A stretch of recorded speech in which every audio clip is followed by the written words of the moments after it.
Yeah. Good afternoon, everyone. My name is Nasser Spear. Wait a minute, let me make sure. My name is Nasser Spear. I'm Deputy Dean, Melbourne School. What we'll do today is we will talk briefly about the programs, talk about the services that you run. I know that you're mostly here for management and marketing specialization or study, but we'll talk briefly about all the programs just in case you find some other programs that are relevant of relevance to you.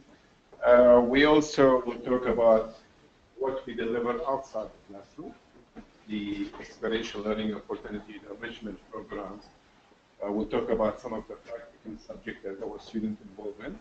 We'll also talk about scholarships, fees, admission requirements, and the like. Then I will ask, I will give you a bit of time for question and answer. Then we'll have a couple of sample lectures. One will be presented by Dr. William Hope, who's with us here now, and it's in the area of supply chain. And the other lecture will be in the area of marketing, presented by Dr. Danielle, who will be with us about close to 7 o'clock. We expect the whole presentation and the two sample lectures or with question and answer finish about 7:30. So just we'll try to keep that to the time frame. So beginning, so I'll be general, but of course we will always have opportunity to talk during question and answer to answer specific question you might have. Also at the end we'll have an opportunity of a food and drinks to talk about what you want to do. So I guess the main question people ask when they want to join any particular graduate school, whether that's Melbourne, Monash, Sydney, and others, or even global ones, is why should I go to this particular school? What do you have to offer? And I guess you probably, and I was a graduate student one day, and I had to go through the same process. And the choices become around making decision based on the academics who teach you. Around the student cohort who is with you in the classroom. Of course, fees and scholarship are always important. Talk about the length of the program, the depth of the program. So we'll try to answer many of these questions. But one of the key aspects that you should always probably concern yourself with is tell me a bit about yourself. We always ask a bit about what the student or the applicant has to offer to be part of the school. But what does the school itself have to offer you in terms of where it stands, what its mission, its objective, what its value proposition?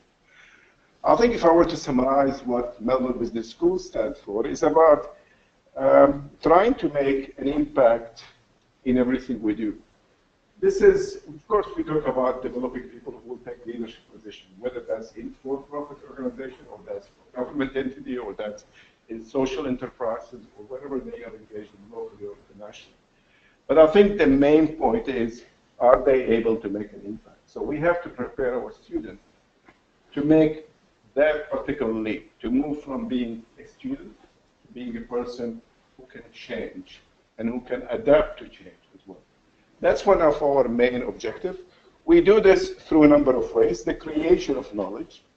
We create knowledge through our research. You will find the academics at Melbourne School are very active researchers. They either taught or studied at some of the very top global business schools and universities.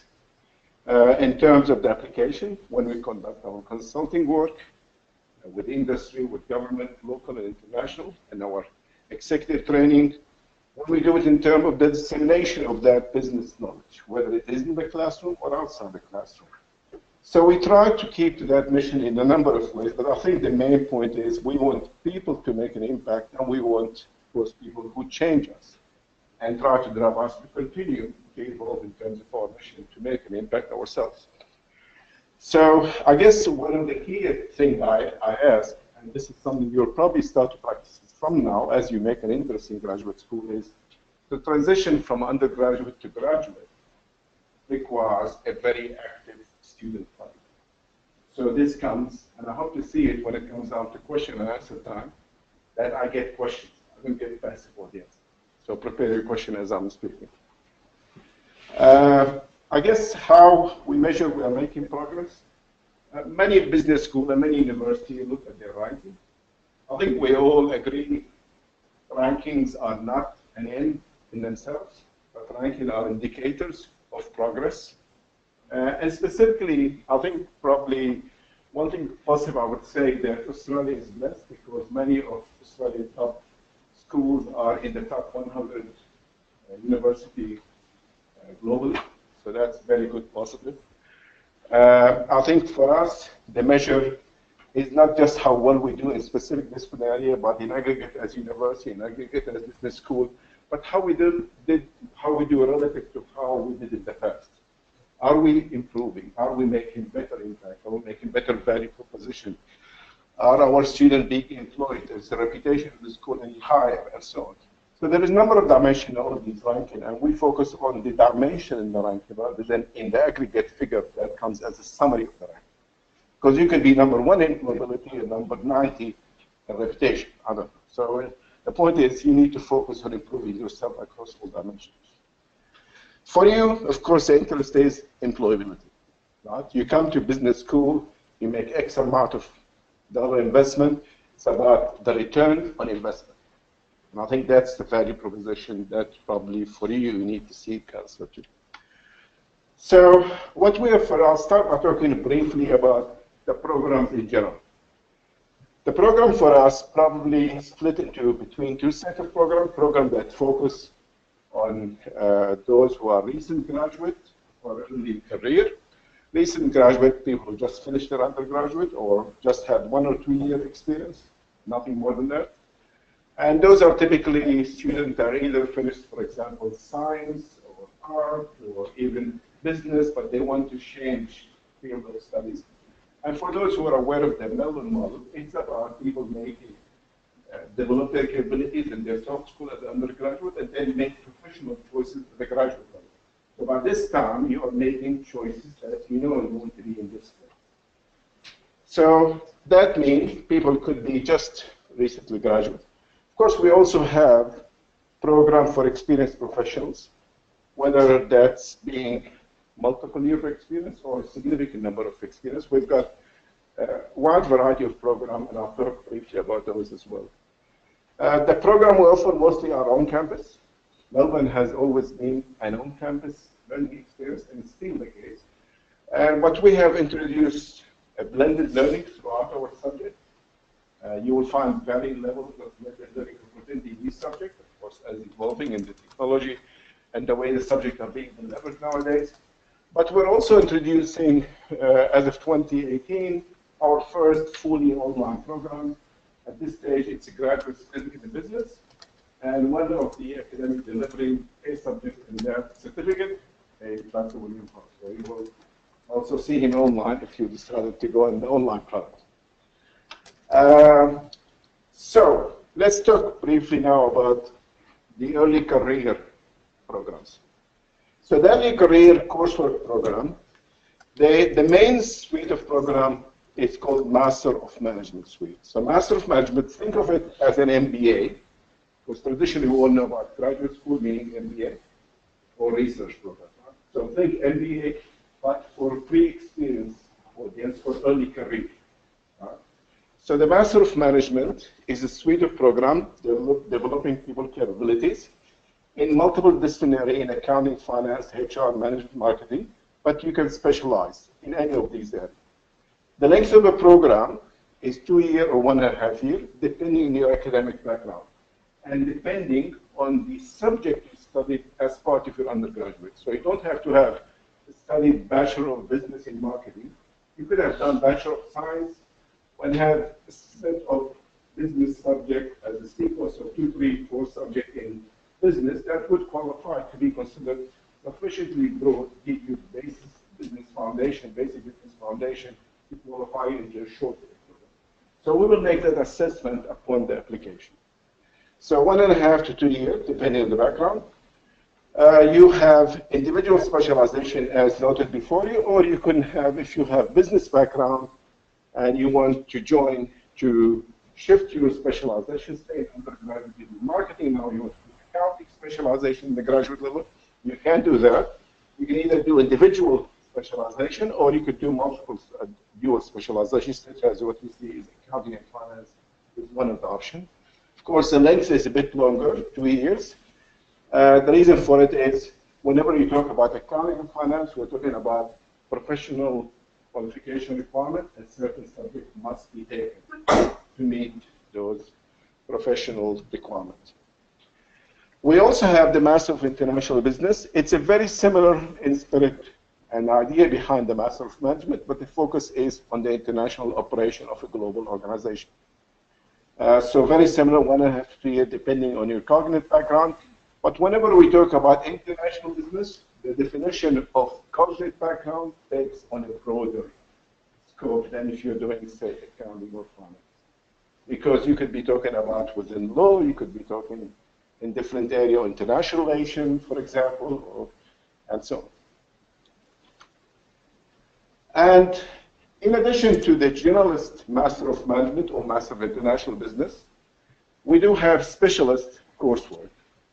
The specialist coursework, basically, as you can see for all of those, is that you must have a cognitive background in that area. So you could have studied Bachelor of Finance, and now you want to advance your study in finance, so you go into the Master of Finance. And so you could do that in actuarial science, economic, applied econometric, or Master of Finance. The program lengths are quite consistent in this space, about 2 years long. You get basically very advanced studies in that field. So I don't think it will be a bad idea for people who want to study in this area that they have 1 or 2 year experience, at least just to have a bit of sense of the business world beyond undergraduate studies before they specialize in these advanced master programs. Additional example of the advanced master program is Master of Business Analytic. This is a 1 year intensive program. It's 1 year, but it's not semester, 2 semesters. It is really 1 year equivalent to 3 semesters. And the idea behind Master of Business Analytic, as we are observing, we have a growth of data, and we're trying to make sense, many organizations are trying to make sense of how to use the data, not just for collection, but for strategic decision making. How the data can inform strategy, and how can strategy influence the design of the platform in which we collect the data. So this Master of Business Analytics is about strategic planning within the data and social input that we receive in different media elements. Master of Marketing Communication is another example where the focus on marketing and communication in the same space. So basically, in this program, we're delivering this program jointly with the School of Humanities in the Faculty of Arts. And the program is just about 50-50 marketing subject and communication subject, and there is some capstone subject that combine the overall portfolio. For those who have work experience, and they said, look, I want to go to class. So first, let me tell you about the cohort experience in the previous master sequence I just explained. As I said, either recent graduate or 1 or 2 year work experience, 3 year work experience, that's all. So it's a very young, recent graduate. Right? Very little experience, which means the class discussion will have to be focused around the minimum experience. Whereas, if you have significant work experience, then you really should think about the broader, the MBA stream, supply chain management, or master training funds. Why is that? It's basically whenever you're learning with a group of post-experienced professionals, of course, the learning will have to integrate significant elements of what you bring to the classroom from your work experience. So, for example, I teach one subject myself in the master training course. We're talking about balanced scorecard. Pretty much I didn't have to deliver anything. Basically, different students sitting in the classrooms are talking about their perspective and how they implemented balanced scorecard and what challenges they faced. So it was learning experience from the experience of everybody in the classroom. So that's a different work, different study experience. You are required to have, of course, a professional work experience that differs between programs. For the MBA, the full-time is about minimum 2 to 3. The part-time is about 7, 5 to 7. Executive, you start moving to the 10+. If you're interested in MBA, we have a dedicated session just for the MBA suite. So I would recommend that you give the times for those and you attend those sessions and you hear more about the MBA, the suite of the MBA program. These two programs, I'll speak a bit more about them because if you're a working professional, you pretty much have limited time availability. If you're in the MBA, even the part-time MBA, you still have to go 9 modules per year, number of evenings, couple of weekends, so there is a bit of commitment on in addition to your work. In this program, we designed it where you take an entire week of work over 4 weekly blocks in a year, and you finish in each week the contact hours for 2 subjects. But you are here on campus from 8 in the morning till about 9 at night. So you are only thing missing is your bedroom, but lunch and breakfast and so on is all provided as part of the program. But it's a learning, intensive learning.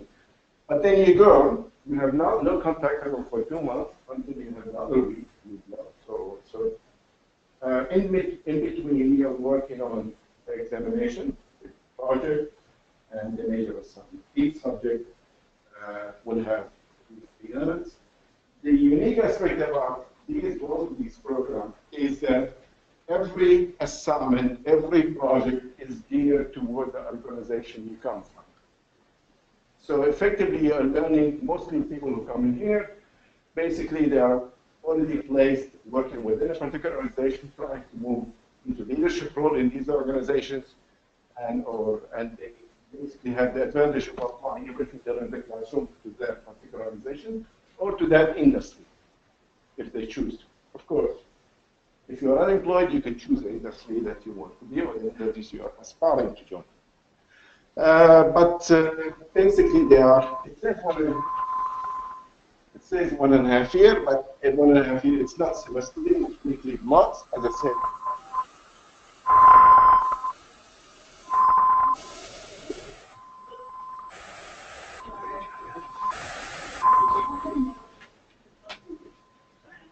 That's all. Okay. So again, if you want to talk more about these programs, as you can see from the title, the Master of Supply Chain clearly is focused on the supply chain operation. I think given William sample lecture today, we'll have an idea about what's being delivered in that program. If you are interested in the research program, I have to speak to you one-to-one. I have to refer you to the research program director in that particular discipline. In general, pretty much our doctoral programs are 5-year long. So you have 2 years of coursework, 3 years of research. That's much longer than other doctoral programs anywhere in Australia. But the aim is these are the agent of change, these students. These are the people who are getting advanced knowledge. We have to train them sufficiently in the coursework. We have to give them sufficient quantitative tools and to prepare them to conduct research that could be published in very leading academic journals, and of course placed in the very top universities or working organizations. But basically, they cover all area. Probably, if you're interested in that area, one area we introduced last year was interdisciplinary areas about how decision-making are made within the finance industries with an eye for risk. So this is basically a program that integrates multiple disciplinary areas, not just business. And it's probably run in an experimental setting. So if you are interested in the newest thing on the niche area in finance in terms of research, this is an area that's worth looking at. All right. Needless to say, we have to seek accreditation for our programs, whatever, whether it's CB Australia, Chartered Accountant, as well as the global accreditation, AACSB, EQUIS, and the like. Now, in addition to the program, I guess the question talk about tell me a bit more about the student. So first thing, as the entry standard, as you will see later on to the programs, ensure students have got academic ability as well as particular, we try to make sure that they fit in that program. So every part of the application process is you make submission as to why you want to join that particular program, how it fits within the curriculum. Interestingly, many times I thought in that statement we end up reviewing the candidate or speaking to the applicant, and probably we recommended this is not a program for you, but either this one or get a different option, ideas about how might think how to integrate. But so you have people who are academically excellent sitting with you, but also it's people who share their vision about what they want out of the program. The facilities and services, the faculty and the Melbourne Business School is spread over 3 buildings. It's quite large, about 9,000 student faculty that cover, as you see, undergraduate, graduate, research, etc.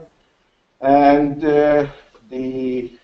most of your study will be in this building or the building joining it. It's called the Business and Economic Building.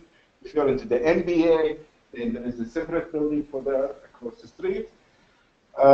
We have a lot of excellent facilities. There are new teaching spaces being introduced in this building as of next year. There is the great student lounges, and you will see some of them, and dedicated lounges for graduate students as well. That just been refurbished as state-of-the-art, and we just completed them about 3 months ago. So you're welcome to have a tour around the building itself and have a look at the facilities and so on. Now, how about the experiential learning and enrichment program? And I think this is an area where people ask, well, actually, students ask, but as well, our expectation of you is that this is not a place you come in to just sit in the classroom and go home. That's not, if that's your objective for graduate school, that's not the place for you. This is the place where you have to be an active member of the university community, you have to be an active member of the graduate school. So you have to participate in mentoring programs. These are not required, these are not for credit, these are expected of you as a professional, and you expect this as part of the service provided for you. Mentoring programs, internship programs that are provided. There's career mentoring program that's you're tagged with a career mentor in different fields. There's about 400 mentees and 400 mentors every year. So it's quite a large program. There's local and global internship program. There's work integrated learning subject. I'll speak in more detail about them. And there is a significant number of personal effectiveness program, workshop, competition, case competition, local and global, 13 clubs and society that you can participate in. So it's a quite active environment. The career mentoring I already spoke about. This is where you are paired with industry professionals.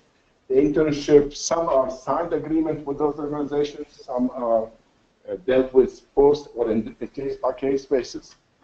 The work integrated learning, this is where you put theory to practice. So we can give you all the teaching in the classroom. We can give you all even the case study in the classroom. We can give you all the quality academics, the work industry experience in the classroom. What matters really is how do you apply actual practice out there. So we have introduced 2 particular subjects that are run in multiple streams. One is called Melbourne Business Practicum. This is where you act as a consultant. In a group of 5, you will be hosted by an organization, and where you solve a real-life issue facing that organization. You will do the same thing with the Global Business Practicum, where you are based in a global organization. You have 2-week intensive to work on something. These organizations hire professional consultants to work on for 6 months and 8 months and plus. So you're not just in terms of high expectation, in terms of the project, but also in terms of the time pressure. Significant number of students who participated in those programs end up receiving job offers as a result of making that impact, whether it is in that destination or through referrals or otherwise. So it's very helpful even in terms of your career progression. In the global destination, we send people multiple destinations in China, Hong Kong, Singapore, Thailand, Malaysia, and in November we're sending to London. There is a plan to look at Stuttgart and Dubai as potential destinations coming in the year after. So it's evolving, but I have to say, not every student, as part of being admitted to MBS, get to go on the practicums. You still have to go through interview process, and you have to go a minimum academic expectations for your performance. Again, so if you get selected, you are joining a group of very good cohort where you can make an impact in that By the way, as you finish your project with the summit, you will present it to the company as if you are consultant for that company. The only thing is you're not getting paid for it. So. All right, so we run case competition. We have Melbourne Business School case competition. We have global case competition partnership with the Indian School of Business, where there's competition between Australian schools and Indian Business School, and it rotates between Melbourne University and Indian School of Business, where it's hosted. And so you hear more. Also, we send our students to many startup competitions, social entrepreneurship competition, wherever they are able to make an impact. There's leadership program, person effective program, and I told you there's about 13 clubs and society to participate in.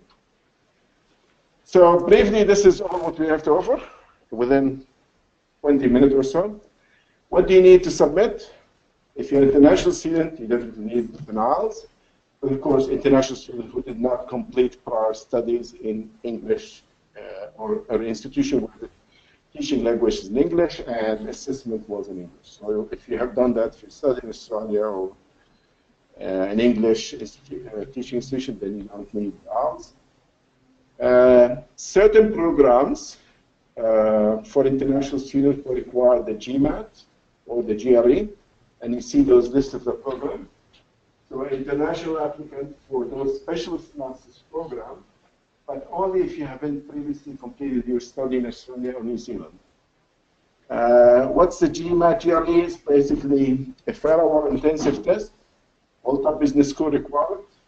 You can practice it online. It tests your quantitative, verbal, as well as analytical skills. And pretty much the higher, of course, on average, our MBA student must all submit the GMAT. But for the other program, as I say, it's depending on which program it is and whether you're international versus local student. The average is about 650, 660.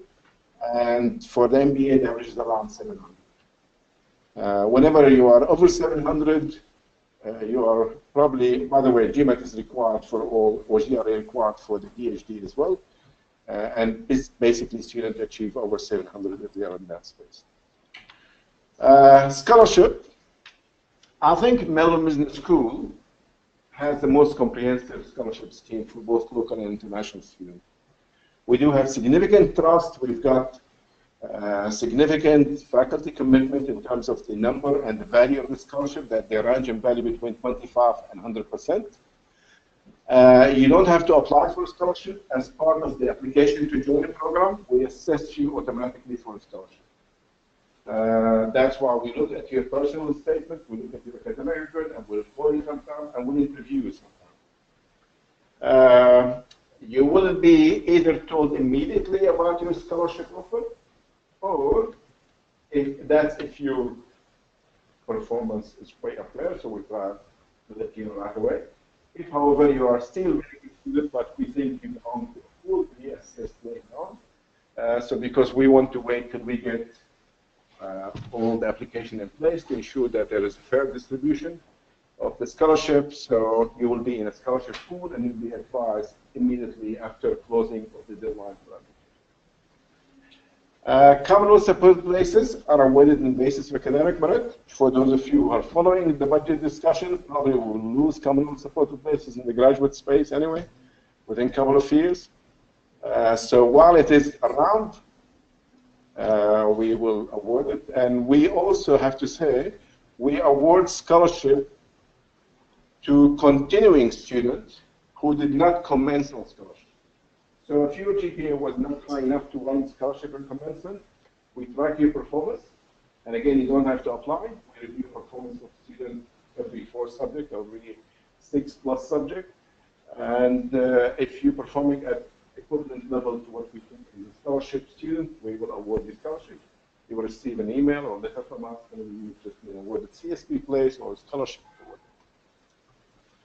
I think that's about it. I told you about you need to submit transcript, personal statement, English and GMAT if required, and application closing dates are before you. I think that's about it for me.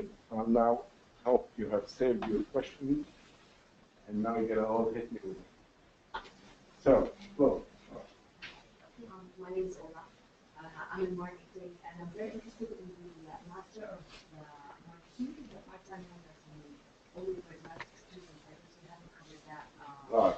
Because it's via the diploma, I understand. Would you be able to reveal a little bit more, and if there's opportunity for scholarship there too?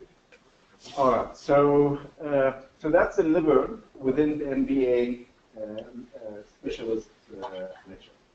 So the idea behind it is for that program is it's a part-time basis, as you said.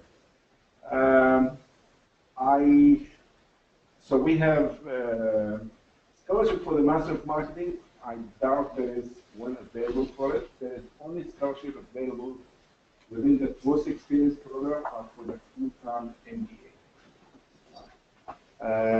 But there is, however, opportunity to consider scholarship that comes through different awards, whether we've got federation scholarship or other form of trust that will be available, but they're not dedicated for that program. You'll be competing with others. So I think in terms of details about the program, probably within the MBA school discussion. So probably that's all I can tell you for now. But I'm hoping, Daniel, toward the end, if you can give us the deadline, the dates for the information session for the MBA Master of Marketing combination. And yeah, understand other any other questions? Surely I didn't give you all the information you need. Just with that last point on giving out CSPs, did you say the scholarships go out to students who don't receive them? Or we have, so with CSP, not all programs are CSP eligible programs. So for those, we will give them just scholarship.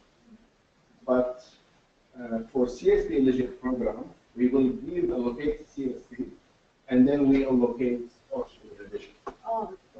So the idea is we're trying to allocate the minimum academic performance regardless of which program you're in, other than the post-experience program. We do have limited number of scholarships, but I didn't want to discuss them as to give you an idea. We have scholarship for post-experience. For example, for the Master of Enterprise, Master of Supply Chain, combined, we have very few scholarships for them.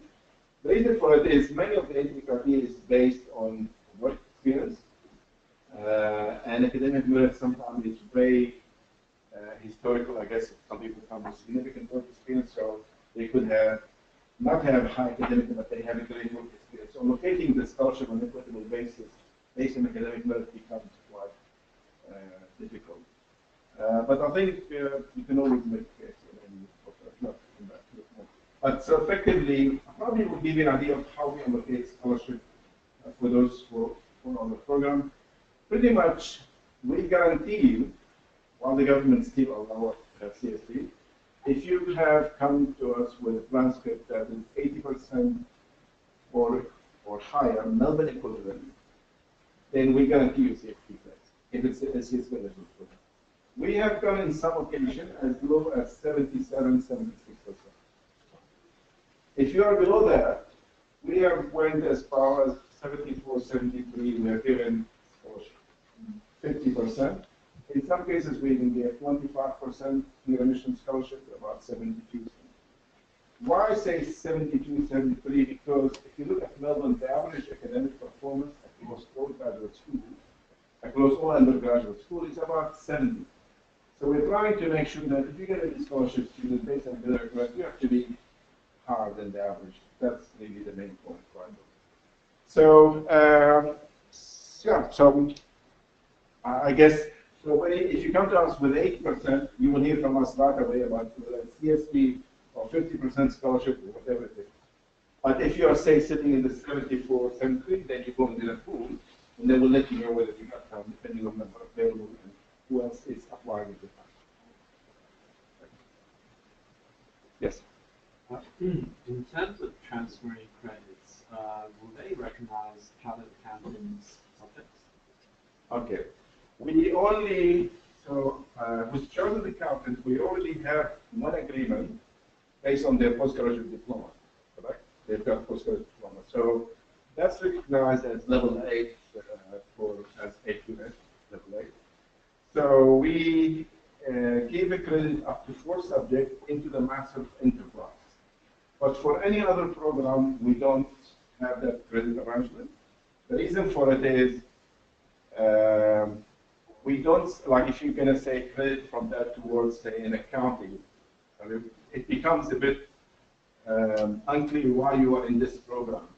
Because the program, say, Master of Management Accounting, is for people who don't have an accounting background. So if you already have, well, then I'm not going to give you credit because you shouldn't be admitted to that program in the first place. So really, the credit is only in a kind of general management subject, and that is the Master of Enterprise. What about for the Masters of International Business?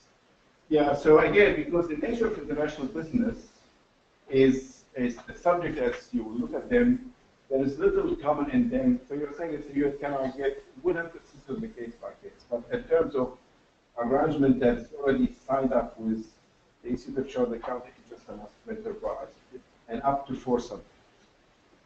Having said that, as a general rule, whenever you come from any Australian or equivalent recognized qualification, graduate qualification, that is equivalent to level 8 Australian qualification framework, whether it is diploma or a master, and you could receive a credit up to 50% of the degree at most.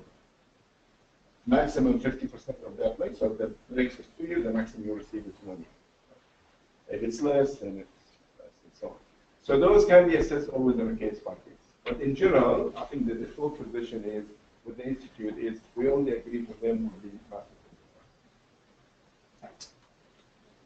Will you got any exchange opportunities? All right, I didn't talk about this. No, there is plenty of exchange opportunity.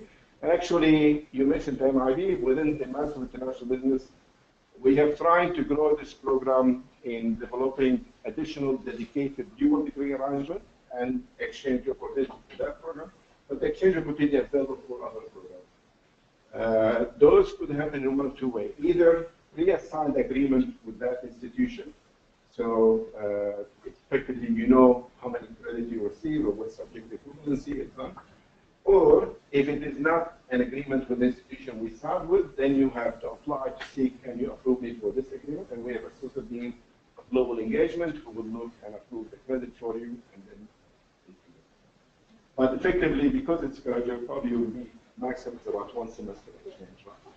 If you want to go more, then you can think about dual degree arrangements, such as we have in the Master of International Business dual degree arrangement with Bocconi, with HSC Montreal, where you can receive dual credit for both studies here as well as study there. So you save time and receive dual degrees in different areas.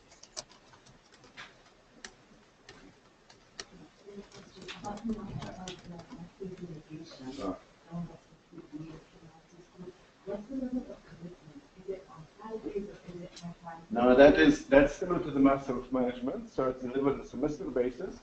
Most of the students are pre-experienced students. And the delivery is, I guess for all subjects, the question is, we kind of try to make sure that the core subjects have also offering in the evening, but the electives, we cannot ensure that. But that's, if you're debating between Master of Marketing and Master of Marketing Communication, look, the Master of Marketing Communication, Danielle will talk because she's co-directing the Master of Marketing Communication, and we do accept people with work experience in the program as well. But I guess, do we deliver many subjects in the evening?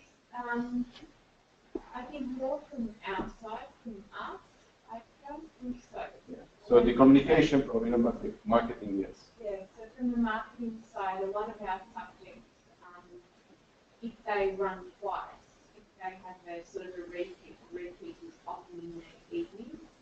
But from the art side, I'm not sure how many of their subjects are in the evening, but it is a pre-experienced program. Sorry, there was. If you're interested in more than one of our programs, can you apply? Yeah, you can apply to up to 3, 4, up to 4 concurrently, and we assess you based on preference. If you got You only assess the second, and third, and fourth if you get rejected from the third. So it goes down. So even if you got rejected because unsuitable academic background, like you're from Master of Finance, you don't have finance undergraduate, then say Master of International Business, and yes, and it goes to different programs.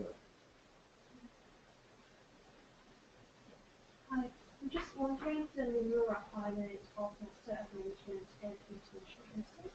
Yeah, minimum requirement is you need to have Melbourne equivalent of around 70%. What does that mean equivalent for other institution? I will not disclose. We have a schedule, sometimes high, sometimes low, depending on the rank of the institution and how it sits. And but look, 70% effectively we're asking people who are pretty much, if you are to think about it in the US school system, B minus, kind of like that space, C plus, E minus, as minimum, by the way, that's not guaranteed. Yeah. Yeah. If I'm under 17, I studied at the University of Melbourne for my undergrad, my GPA is under 17. Will I still be considered or? Yeah, we look at relevant subjects that you've done in the undergraduate, and sometimes we ask people to interview. And by the way, you can appeal any decision, and we review the appeal, and we'll consider the reason we'll consider your appeal. If you say you were expecting to get an offer, and why, and I want you to consider. You also have an opportunity to personal statement to explain what things have affected your prior study. You take those into consideration. So I'll leave one more question before because I have to be conscious of two presentations. But then we'll always have questions at the end for a short more. Sorry. I'm applying for the Master's of Management and Master's of PhD. I'm just wondering if I apply to do it full time and then decide to do it part time later on. That's fine. And you can switch back to full time. It's up to you. No problem. That's your choice. As local student, no problem. As international, of course, it's English. Is that right? You're local student, is it not? No. Okay. All right, so I will stop here. I'll take your question after the two presentations. I want to give William and Danielle sufficient time. So it's a pleasure. I'll start by introducing William, who will tell you a bit more about, he'll give you, I think, the master lecture about supply chain. I'll leave it with you. Thank you.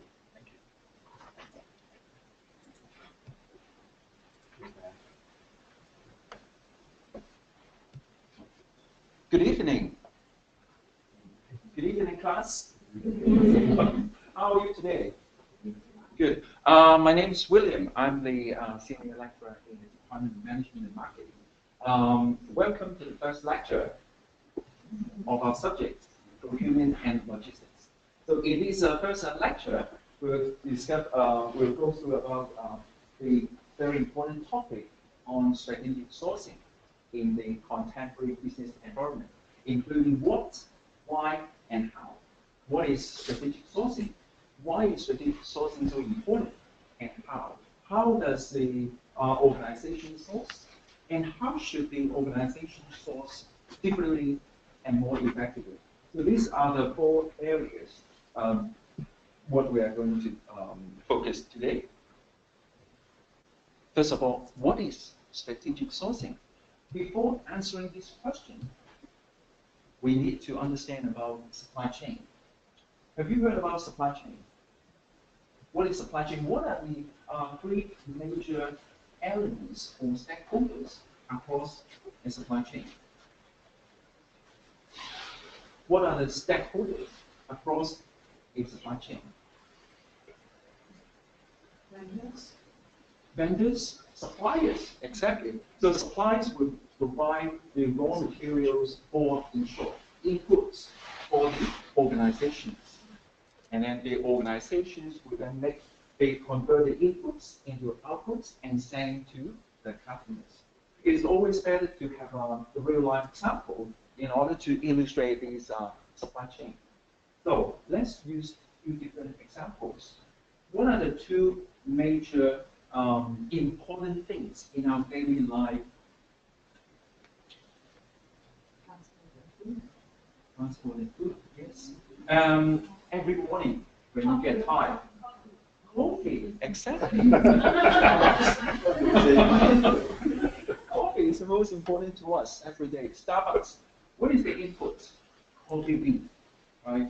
Coffee bean is very strategic inputs for Starbucks, and Starbucks turn it into the coffee and send it to customers. So Starbucks requires suppliers. What is the second important thing in our daily life besides coffee? Alcohol.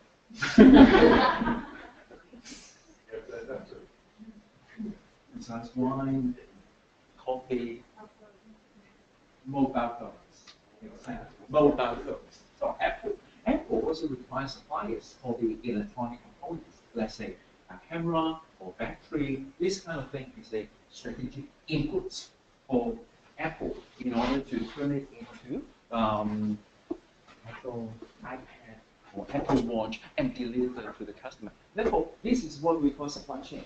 But what is strategic sourcing? Strategic sourcing means identifying potential suppliers, evaluating their performance, and selecting the most appropriate suppliers for you. Receive the input, convert it to output to do business. Right? Is that clear? Very good. And we move on. Do you think sourcing, strategic sourcing, is important? Of course. Why it is important? Any volunteer?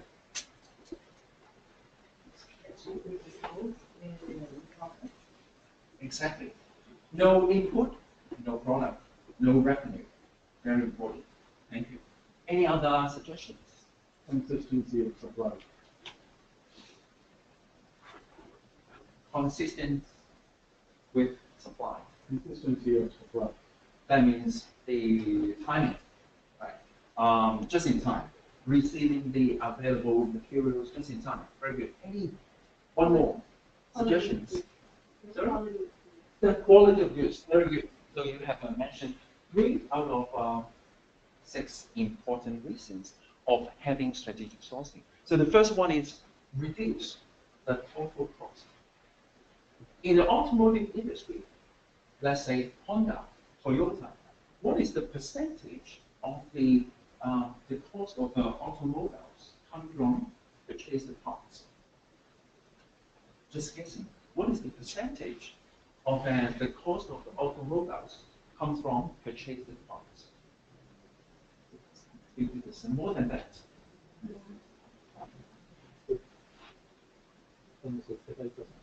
80%, exactly. 75 to 80% of the cost of the automobiles come from purchased parts.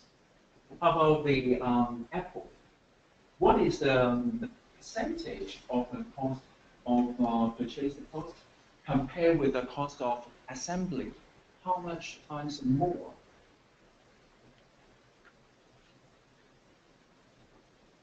The cost of the purchased parts for Apple is 10 times larger than the cost of assembly.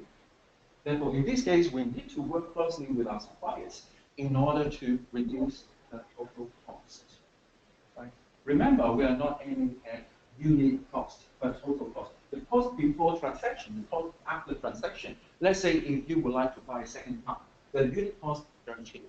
However, the cost of following costs, repairing, breakdown will be higher. Therefore, the total cost will be increased if you have a very low unit price product. Therefore, we need to reduce the total cost. The second one is what you suggested. Consistency of the input. Make sure that the timely availability of resources, not too late, not too early. If it is too late, it means affect your process and affect the customer satisfaction. If it is too early, what's happening? Why it is not good to have the input early than required? Storage cost, very good. So we need to keep the stock earlier than required, increase the holding cost. Just in time. And also, one of you suggested enhance the quality. Yes, indeed. Nowadays, many organizations focus on unit price, but not quality. What is the consequence? They focus on selecting suppliers based on low cost, but not focus on high quality inputs from the suppliers what is the limitation? What is the consequence? Your business will die in the long term. So Quality of the product will be affected and your business will die in the long term. very good. That's why nowadays there are so many product recalls in different industries. For example, automotive industry, we have product recall for Toyota, Nissan, and so on, and also pharmaceutical, food, toy, and even mobile phones, Samsung, because of the battery problem. The quality is very important. The next one is if we can work closely with our strategic suppliers, we can not only acquire the inputs, the material, tangible things, but also getting insights, knowledge, and advice from our suppliers. For example, Airbus work closely with their suppliers in order to reduce the weight of the Airbus by using aluminum or plastic material rather than steel, and also using less number of materials in order to reduce the weight. So up to now, these are the 4 standard reasons or requirements of sourcing. Nowadays, we focus also on the social responsibility. How can we link the sourcing with social responsibility? Why supplies will also affect the social responsibility? The operation. The operation. Can you elaborate? Job creation, like more jobs are created for them. People That means we can invest, or we can use some minority supplies or some local supplies in order to create jobs. Yes, very good. Any other? Reputation. Yes, it is related to reputation. One more. acquiring inputs through ethical sources. Exactly. Any example? In Nike, you do that most. Very good. And also Starbucks, they select the coffee bean suppliers using sustainable farming practices. So when you select the suppliers who are socially responsible, it will help you to increase the reputation. Otherwise, it will affect and become a reputational risk. For example, several years ago, one of the suppliers of Apple for Foxconn in Taiwan, they treated as the labors badly, many suicides. Let's not talk about that today in the English. The last one is about enhanced resilience. Enhanced resilience. That means now we should not focus on single suppliers, single sourcing, because when the only suppliers get trouble, at least you will have backup supplies in order to take the remedy action. Therefore, dual sourcing is very important. So comparatively, these are 4, as I said, cost, time, quality, technology are what we call standard requirements. However, many organizations, when they evaluate and select suppliers, they ignore the social responsibility and risk management. So this is the limitation of what current organizations are missing. Okay. Do you still remember what is the lecture topic? Strategic sourcing in contemporary business environment. Therefore, we should also consider these 2 elements. Now, after what and why, we should focus on how. How organizations source. Have you heard about scoring models? How many of you have heard about or even applied scoring models? 1, 2. Not bad. Better than 0.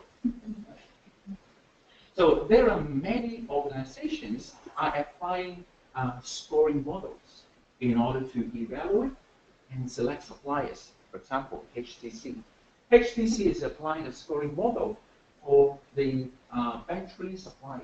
Even the University of Melbourne is applying scoring model for evaluating and selecting suppliers of their IT, software, and hardware. Right? So how does it work? The scoring model, the first step is to list the evaluating criteria. As you can see, quality, post-delivery technology are exactly those we have mentioned in the previous slide, right? Bus service. Now, bear in mind these are 5 criteria, and are exactly the criteria being used by HTC. The second step is to list the weighting, the weights. The sum of the weight equals 1. And the larger the weight, the more important is that criteria. For example, quality is the most important, and service is the least important. The third step is to give the score of the suppliers. So with respect to quality, which supplier is doing better? S1, supply 1. With respect to cost, which supplier is doing better? Supplier 2. So in this case, one supplier will do better in particular requirement or criteria, and the other supplier will do better in the other. So in this case, we need to find a weighted score of every supplier. How can we find the weighted score? Multiply the weight and the score of a particular supplier with respect to criteria. For example, with respect to quality, the weighted score of the supplier 1 is the product of weight, 0.35, and the score of supplier 1 is 70. And therefore, the final score is the sum product of the weighted score. So as you can see, supplier 1 performs better than supplier 2. What does it mean? What is the implication of this number? Preferential to S1 as a supplier? Yes. In this case, depending on the strategy, let's say if it is the HTC is applying single sourcing strategy, only one supplier, we will give the order to S1 only. If HTC is applying dual sourcing, 2 suppliers, that means supplier and supplier 2 will be selected, but supplier 1 will be given a higher sales order. Right? So this is what scoring model works. What are the pros and cons? What are the advantages of scoring models? The supplier can not be suitable for another strategy. For example, if we're going for a strategy that's based on a high rate of quality, and then things change in the market, and the quality is no longer important as much as delivery. So maybe at that point, another supplier would be more eligible because they're higher with delivery. So at that point, the strategic planners need to change the weight.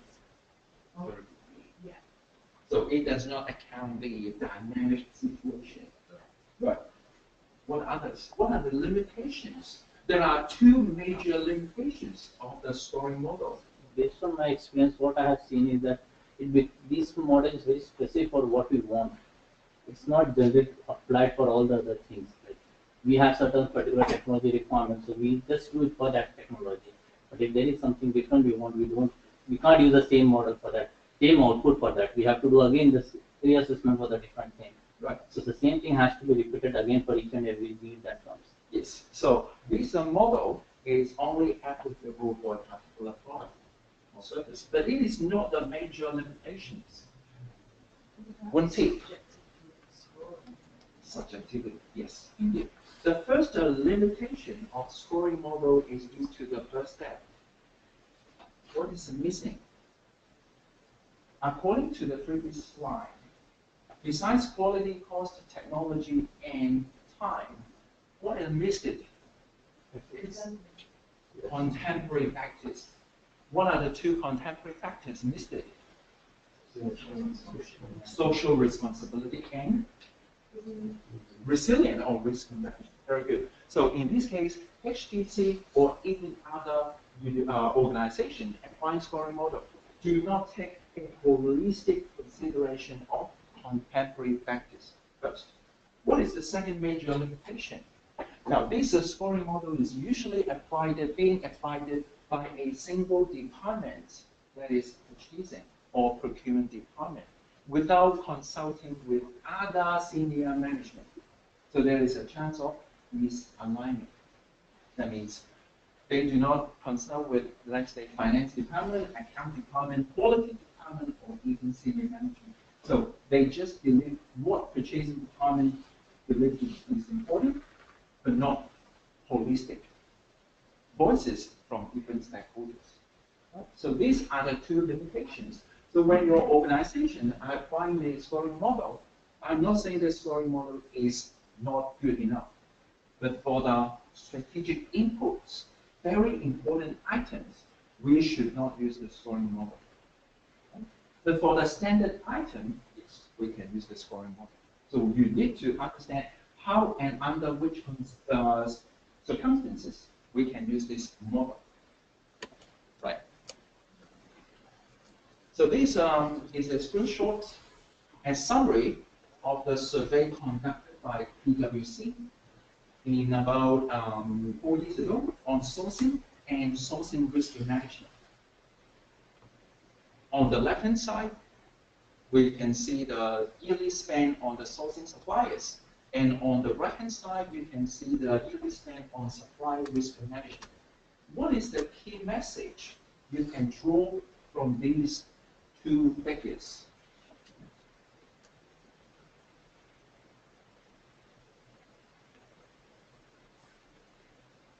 In Australia, what is the key message you can get from the two figures extracted from the PwC survey? People care more about figure 2.2. And then? People don't spend enough budget on reviewing their risk management Very on good. their suppliers. Then what is the potential limitation, drawback, consequence? You are right. On the left-hand side, we can see 63% of the companies in Australia spending more than $25 million per year on sourcing, finding, evaluating, selecting suppliers. On the right-hand side, 61% of the company only spending $250,000 a year on risk management. That means they do not care about resilience. They do not care about risk. In this case, even in scoring model, they do not take risk into consideration. That means the organizations, not just Australia, but other countries, are very volatile, vulnerable to risk. If there's any problem, let's say terrorism, natural disaster, diseases, or supply bankruptcy, they do not have the contingency planning. In this case, it is a big problem. Therefore, in the scoring model or other approach, we should consider the risk and resilience. And also, I would like to share with you one of my research published in 2 years ago. And my research team focused on the misalignment when the top management was not involved in the supply selection process. There is a misalignment. So in that study, we collected the data from 10 construction companies and 10 electronic manufacturing companies in both United Kingdom and Germany. And we found that majority of the organization, when they source, they focus on cost. However, the organizations say that quality is the most important factor to their company. So what is the problem with this misalignment? Top management, quality is the most important. However, when they source, they only look at the unit price of the suppliers. Is there any problem with this misalignment? Yes. What is the consequence? They're not very aligned with the business goals. Yes. And the consequence is that basically the focus of the whatever is going to be supplied is not going to get profit for the organization, not how the organization will grow. Very good. That means, yes, initially they can reduce the cost because of selecting a cheap suppliers. However, the quality is not guaranteed. If there is some problem, let's say Samsung battery problem, etc., then will affect their total cost at the end, or even reputation. Therefore, in this case, we must guarantee an alignment can be guaranteed throughout the selection process or sourcing. Therefore, I developed an integrated approach called using two different methodologies for quality function deployment, or QFD, and analytic hierarchy process, called HP, in order to resolve these two limitations of the commonly used scoring models. How many of you have heard about quality function deployment in your bachelor degree? QFD. What is QFD?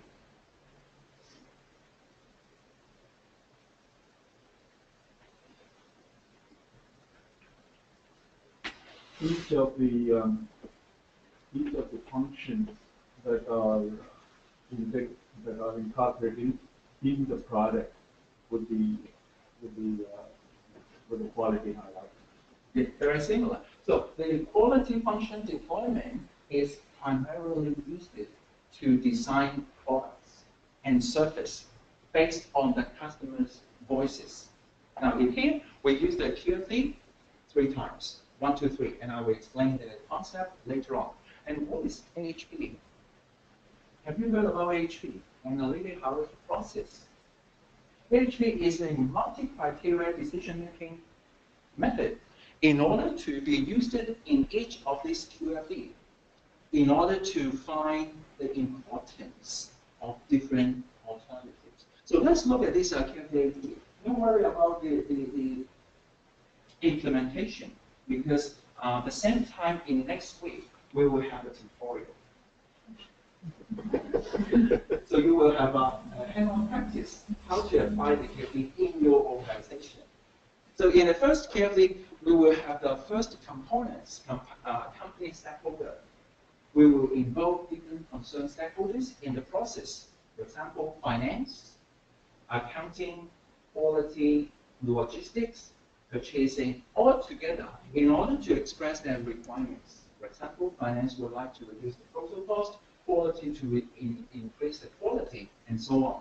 And using the HP, we can find the importance rating of the requirement. That means which requirement is more important.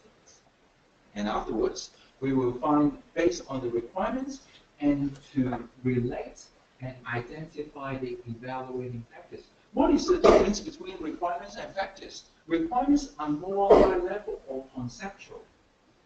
Evaluating factors are more comparable and explicit that can be used to benchmark different suppliers.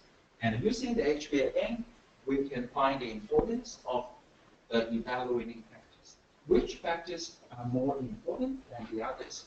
Finally, we can use the HP again based on the evaluating factors to rate the performance of different suppliers. And the final product of this process is called performance of different suppliers. So what is the meaning of performance? The suppliers with higher performance score means that he or she will be able to satisfy the company requirements the most. Can you get my meaning? High performance, a high chance it can satisfy the customer company requirements. So why do I say this QFD-HP is better than the scoring model? Strategic alignment. Strategic alignment. Very good. Because the evaluating factors used to rank the suppliers are derived from the stakeholders' requirements, the different stakeholders' voices. So alignment. Very good. How about the second? In these evaluating factors, okay, it is based not only from purchasing department, not just quality, cost, time, and technology, but also from different departments. So they will also looking at the reputational risk, for example, social sustainability, and also resilience. So in this case, when you or your organizations would like to source supplies strategically, it is better to use this kind of approach rather than scoring model. So this is not a conceptual model or framework. Actually, I applied it. It's a model when I was at Aston in Birmingham. I worked there for 8 years before coming to the University of Melbourne. So I applied these frameworks successfully in different sectors. including automotive manufacturing industry, renewable company, and also the carpets manufacturing companies, all in Birmingham. Okay? Right. That is the end of this lecture. Time flies. We have already finished 3 hours lecture. Are you exhausted? Right. So let's have a very quick recap of what we did tonight. What did you gain? What did I deliver? What is strategic sourcing? Finding the right supply is basically the strategic sourcing. 1 hour 3. Finding, evaluating, and selecting. So these are strategic sourcing applies 3 different steps. Good attempt. What is the model being applied at company in organizations for sourcing? What is the name of the approach that is commonly used for sourcing? Scoring models, right? In order to develop, to make the breakthrough, it is better for us to use the KFE and HA method, right? So last but not least, I would like to highlight some features of our subjects. So, we will focus on contemporary topics. For example, for me, I'm very interested in supply chain management. We will focus on supply chain risk and also sustainable supply chain management, not just economic sustainability, but also social and environmental sustainability. Right? And also, with not just as a necessary, we not focus on the theory, but apply theories to practices, so real-world applications.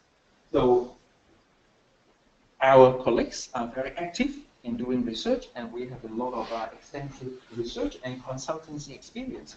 So we will train you up to increase your analytical skills. For example, we are not saying that all the current practices are not good enough, but there is a room for improvement. So we will try to help you in order to criticize, to evaluate the existing practices, and try to develop a better practices to help your organization to make difference. And also we will invite some guest lecturers or guest speakers from both public and private sectors in order to give you some idea what's happening in the Australian context. And also we will have a lot of company videos from YouTube or from the multimedia library and company case studies to understand what is happening in different sectors across the world. So not just Australia, but also global settings. As you can feel what I teach, it is not I give and you get, but actually as necessary, it is a discussion-based. So I would like to ensure that our lectures are very interactive and engaging. So there are lots of activities, multiple choice questions, tutorial, calculation, simulation, case study, debates, presentation, and so on. And also there are many work integrated assignments. Last but not least, every lecturers at MBS are effective and efficient in answering, in helping the students. So now you have made the first very good decision in coming to us to listen to our open day or open section. Now, your second decision is to apply the strategic sourcing approach, to evaluate the MPS master program, and come to us. Thank you for your attention. Now I pass to my colleague, Danielle.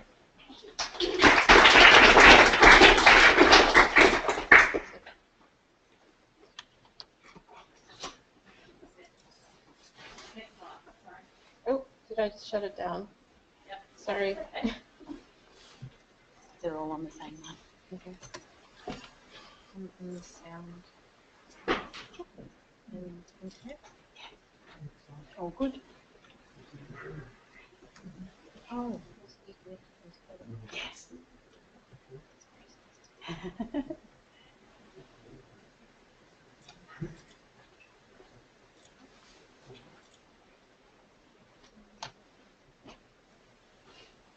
Thank you. Hi, everyone. So, my presentation is going to be a little bit different to William's because I'm in marketing. So, my name is Danielle Raimondo, and I think that's the best surname in our strategy, certainly the longest surname. And I'm a lecturer in marketing. I'm also a co-director for Master of Marketing Communications program. So, I teach advertising and promotion at the undergrad level and public relations management at the postgrad level. So this subject is kind of taking a very, very tiny little snapshot of a topic actually that's relevant to both advertising and promotion and also public relations. And it's something that is becoming not just a really big buzzword, but an increasingly important part of organisations when it comes to how they actually communicate with their audience, with their customers. And it's really about bringing the brand to life. And the way you bring the brand to life is very much through storytelling. Okay? So, a really good example of... Is this my full presentation? Right? This is my full presentation. I'm listening to this slide.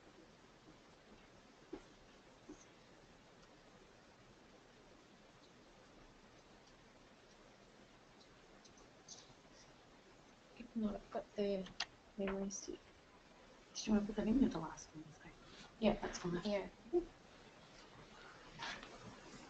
Sorry about that.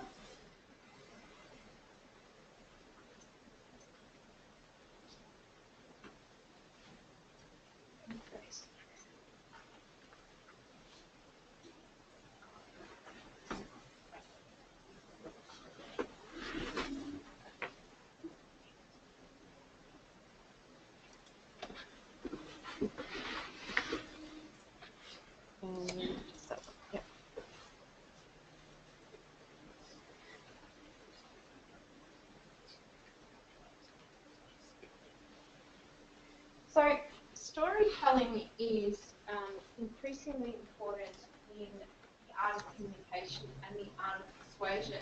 And of course, one of the reasons why storytelling is so important is because brands, as opposed to products, are becoming not only bigger, but they're becoming also much more important in the context of our lives. You know, if you think about your day-to-day life, you don't just use products, you actually have brands that you're very attached to. Some of you might be very attached to Samsung, some of you might be very loyal to the Apple brand, to the iPhone, but the brands actually mean something to you.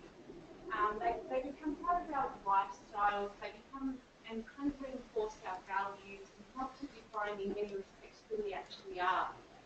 So they're becoming more and more like people, especially in the consumer goods field. So it's about developing that emotional connection. And given that, you know, most products, they're relatively homogenous. So if you think about, you know, phones or cars or shoes or clothes, there really isn't that much physical functional difference between them. You've got to go beyond the physical functional aspect to really connect and resonate with the audience. And this is where you create a meaning system for a brand, sort of developing an emotional connection. And one of the ways in which brands can actually, you know, make something more than it really is, so turn a product into something deeper, kind of a deeper meaning system, is through stories. You know, stories is, you know, going right through to the beginning of time. We tell stories. You tell stories to your children, you tell stories with your friends, you kind of recount things and, you know, in retrospect, put meaning to things in terms of stories. And it's sort of the stories that help people connect to things, to situations, and to brands. And that's why storytelling is becoming an increasingly important part of communications. So it's about using messages that bring something to life, that kind of inspire conversation and sharing.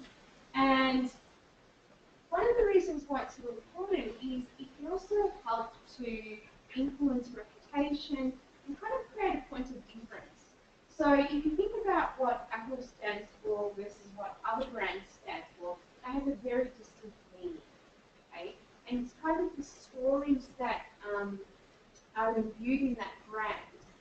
to define and help to separate it, give it that kind of point of separation. So the essence of a great story really is to take the consumer on a journey, to transform, kind of transformational advertising in many respects, where the focus is not the product, but it's about how the actual brand can fit into your life, can reinforce, can add to your life, can enrich your life. So you're kind of immersing them into something. And that's why we become very attached to brands, because they kind of become relevant to us personally, how we see ourselves and how we want others to instill and see us.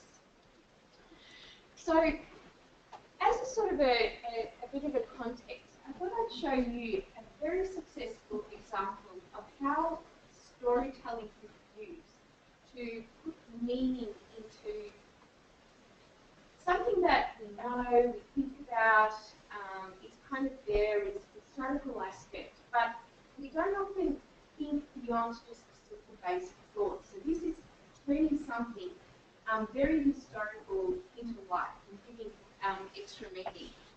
And that is a very successful exhibition a few years ago at the Art Institute of Chicago, which is a fabulous institution. And they had a problem. They had a problem that whilst a lot of tourists come to Chicago and go to the Art Institute, the problem is that a lot of locals didn't actually think to go there. It was kind of there, art wasn't interesting, and one of the big reasons was that people just, it wasn't just a convenience thing, but it wasn't relevant. Okay, so the Art Institute had a bit of a conundrum. How do you get more locals to come into the Art Institute? And so what they decided to do was to use a forthcoming exhibition that they had on Van Gogh. So Van Gogh has 3 paintings, all paintings in his bedroom. He had a bit of an obsession with his bedroom. And so for the first time ever, all 3 paintings of his bedroom were going to be in the same institute. However, that was a little bit of a hook, but it wasn't enough of a hook. They needed to delve deeper and make people kind of feel a connection and immerse themselves into the world of art. And so what they really wanted people to understand was the genius of Van Gogh, to get that feeling of what it must have been like to be an artist, to bring this historical figure to life. Okay, so it was this tagline was kind of here for you into the life of the troubled genius to create an experience. So what they actually did was they reconstructed the bedroom, the one that's actually painted, at a physical location in Chicago, and then, very cleverly, they implemented a partnership with Airbnb and put this apartment up on Airbnb. So people had the opportunity to immerse themselves into the world of art, to sort of get excited and sort of get passionate about what art means, and you know, it makes it all real to them. It's not just something you see in the art theatre or in a museum, but it's something very real. So it was all about, you know, letting yourself in and giving people the opportunity to kind of connect and immerse themselves in an experience. So that was the bedroom, that's the actual painting, and this is how they've recreated it. And so I just wanted to show you a little video, hope it works, that kind of shows you how they put this in together. And it's a really beautiful piece of storytelling and kind of really makes you feel very good.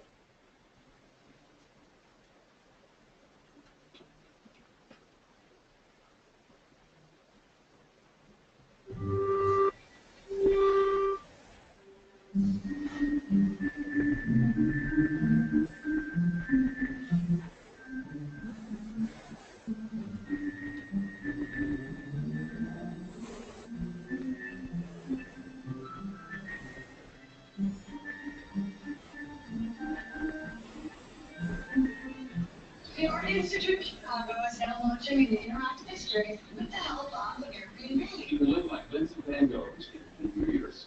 But if seeing simply isn't enough, you can also spend the night. It's like jumping into a painting. It is.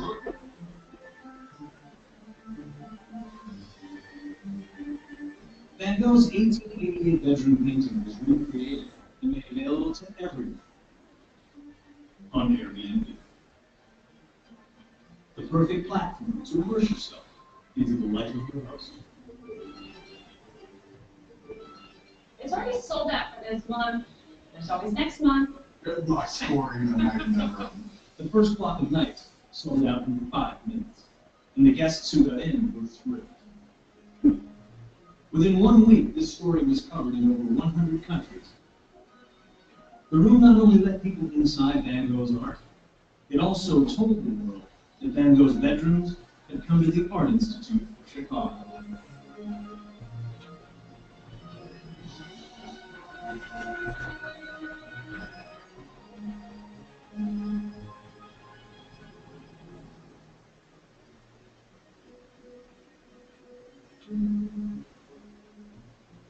As thousands of people themselves in Van Gogh's bedroom. And that's a, it's a really, it's a really beautiful example of what creating a story actually does. It brings it alive. We all like art, but sometimes people kind of feel it's too distant, or they feel maybe a bit threatened by it. They don't understand it. This gave them an opportunity to be excited and to make it relevant to them. And very importantly, it really connected with the younger audience. They're the ones that are typically less likely to go to the theatre. So, what do you actually draw on with storytelling? When organisations utilise this as a strategy? Well, a number of sources. Importantly, it can often be the CEO or the founder. So if you think about Richard Branson with Virgin, or you think about Elon Musk with Tesla, or even Mark Zuckerberg with Facebook, there's a lot of enigma or excitement or innovation or creativity. They've got personality. So sometimes the storytelling comes from the actual CEO or the founder. It can come from customer stories, it can come from third-party sources, it can come from employees, so from a range of sources. So I want to kind of just finish up the lecture by looking at 3 examples of brands that very successfully utilise storytelling to kind of help them build up the brands that they have and to really make it very distinct from their competitors as well. So the first one is, of course, Apple. And Apple's a very good example of the actual founder, Steve Jobs, making Apple much more than initially just a computer and then not just a music device and not just a phone, but much more than that. And there is a whole enigma around Apple full stop, but about the iPhone in particular. All of the ads that you see about the iPhone are pretty much showing you how it has enriched someone's life, or how it enables them to take photos, or how it's sort of just become part of their life. So a lot of the photos you see of, there are billboards where they have a beautiful photo and it's taken on Joseph's iPhone, United States, such and such a day. And it just kind of shows you in a really simple way how using your customer stories and showing how the brand becomes part of a customer's day-to-day life, how it can kind of add to someone's lifestyles, and if someone likes to travel, or whether it's a work-related thing, it kind of shows the innovation of the brand, and it makes it much more than just simply a phone. It becomes a very necessary part of someone's life. So it's all about sort of the beautiful solutions to day-to-day problems. So what are some of the things we can learn from Apple? Steve Jobs was a master of this, and Apple is still quite good at this, although Steve Jobs kind of a little bit was lost and he went too. But his thing was, got to put the audience first. And Elon Musk actually does this with tested too. You hook the audience first. You kind of give them a reason for why they need the product in the first place, and then you actually introduce it. And then by the time you introduce the product, it's like, oh, that's a resolution. That's the solution to my problem. And they do that in a really nice way. They're also good at building suspense for something. That, you know, this is coming, it's exciting. If any of you have seen the Apple 1984 ad, the really famous iconic ad, that built suspense, okay? And it introduced the brand as being something very different, and that's something that's been maintained over the years.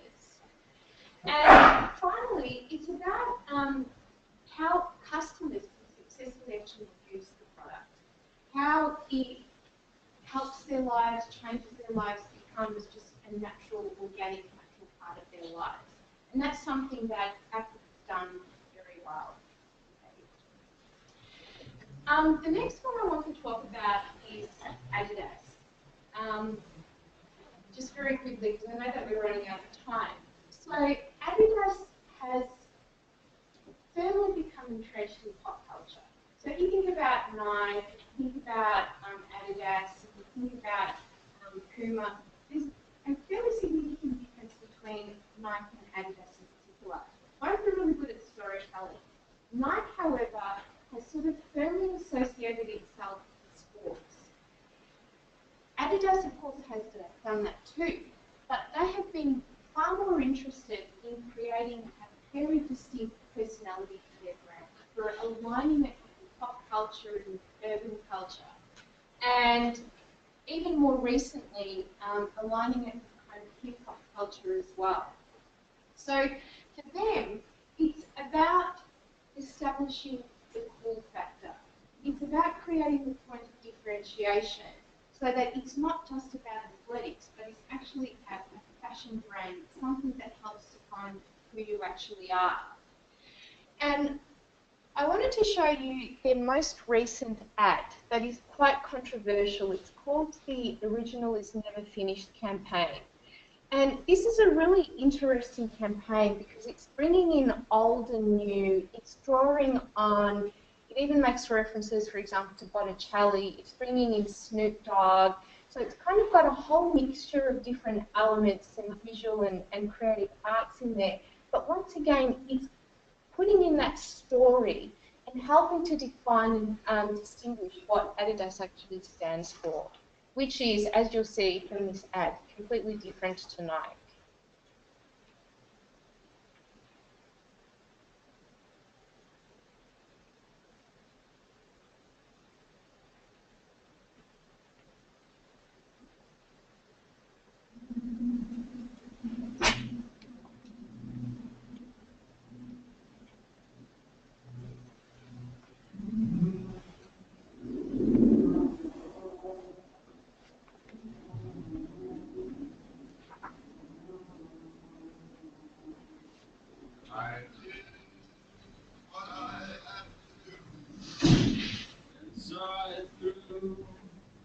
Without exemption, I plan each charging course, each careful step. Along the way. More. Much more than this. I did my way. Yes, there were times I'm sure you knew when I did more than I could do. I threw it all, and there was now. I ate it all, and spit it out. I faced it all, and I stood tall, and did it all.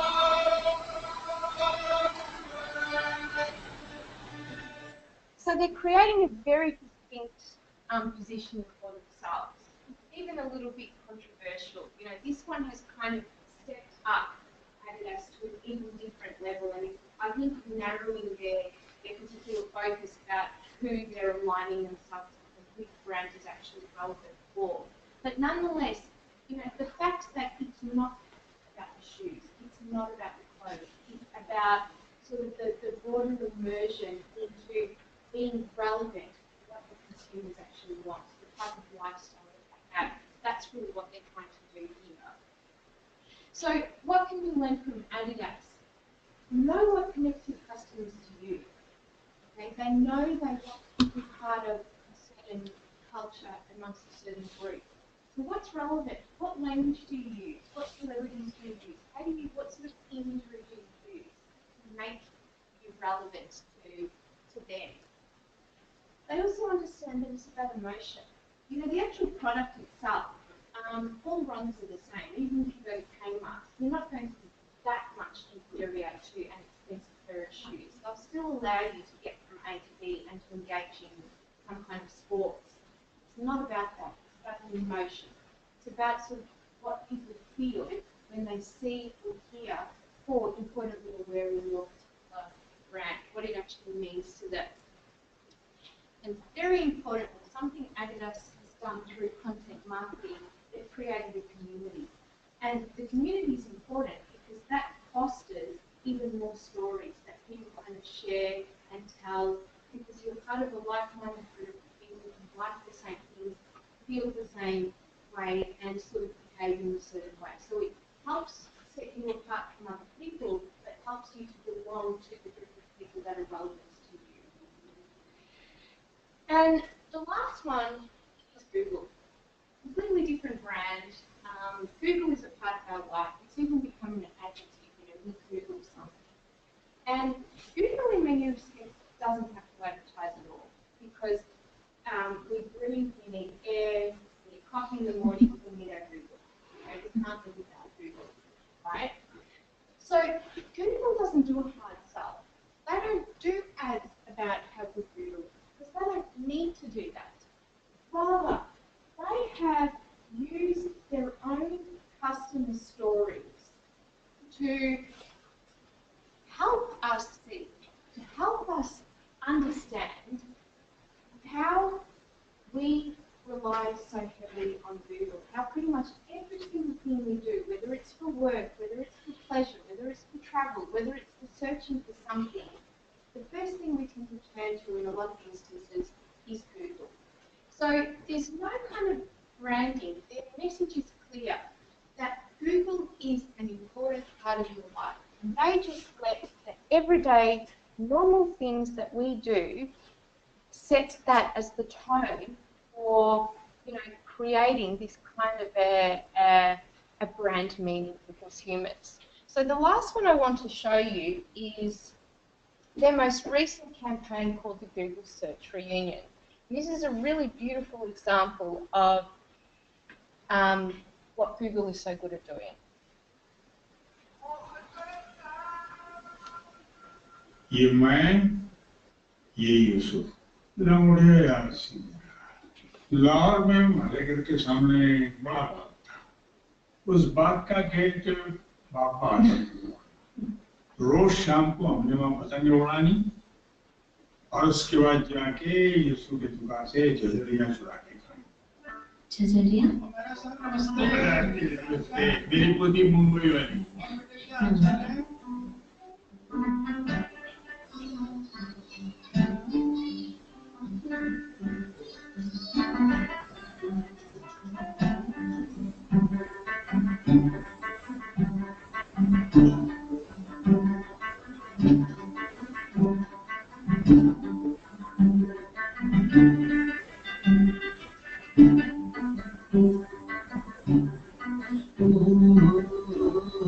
बचपन की गली फिर से घूमने छोटी छोटी चोरी नाचने वाले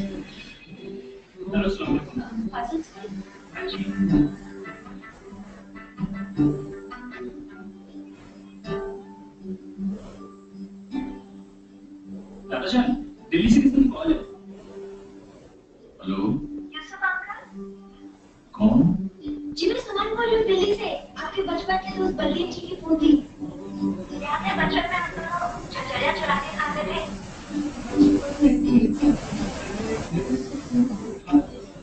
छोटी छोटी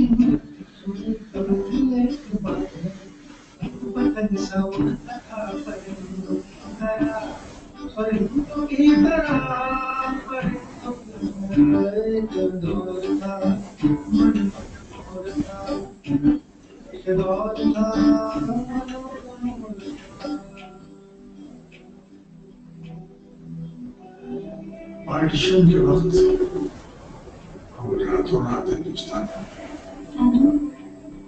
ये स्मृति याद आती है। कागजों की कश्तियों में डूब रहता शांति खिड़कियों में उलझा रहता अभी क्या दायना बस मेरा जोर है मन मन बोलता खिलौता मन मन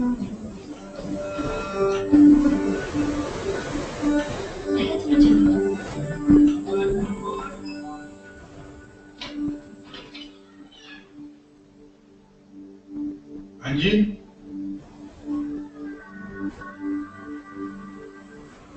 कौन हैप्पी बर्थडे यार